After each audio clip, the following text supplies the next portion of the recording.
وَإِيَّاكَ نَعْبُدُ وَإِيَّاكَ نَسْتَعِينُ، ہم تیری عبادت کرتے ہیں اور تجھ ہی سے مدد چاہتے ہیں۔ دیکھیں جی قرآن نے فرمایا إِيَّاكَ نَعْبُدُ وَإِيَّاكَ نَسْتَعِينُ، ہم تیری عبادت کرتے ہیں اور تجھ ہی سے مدد چاہتے ہیں۔ جو بات کر رہا ہوں اس کو سمجھیے گا، یہ قرآن ہے، بالکل ترجمہ یہی ہے کہ ہم تیری عبادت کرتے ہیں اور تجھ ہی سے مدد چاہتے ہیں۔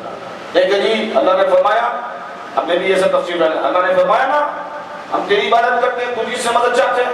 ہاں جی فرمایا، پھر یہ غوث اعظم سے مدد کیوں، پھر غریب نواز سے مدد کیوں، پھر داتا سے مدد کیوں؟ او بابا اب تفسیر بٹرائی کرنا حرام ہے، اس میں نہ داتا کا ذکر آیا، نہ خواجہ کا ذکر آیا، نہ غوث کا ذکر آیا، نہ اس میں داتا کا ذکر آیا، نہ خواجہ کا، نہ غوث کا۔ اس وقت تو نہ داتا تھا، نہ خواجہ تھا، نہ فرید تھا۔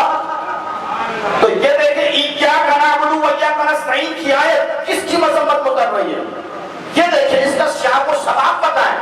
لوگوں کے پاس عقل نہیں ہے، ذہن نہیں ہے کہ داتا خواجہ غوث اس وقت کہاں تھے کہ إِيَّاكَ نَعْبُدُ وَإِيَّاكَ نَسْتَعِينُ کی تفسیر تم نے خواجہ داتا پر فٹ کر دی۔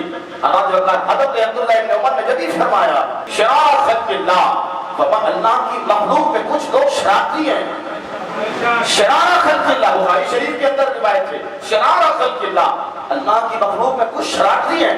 فرمایا کون لوگ ہیں؟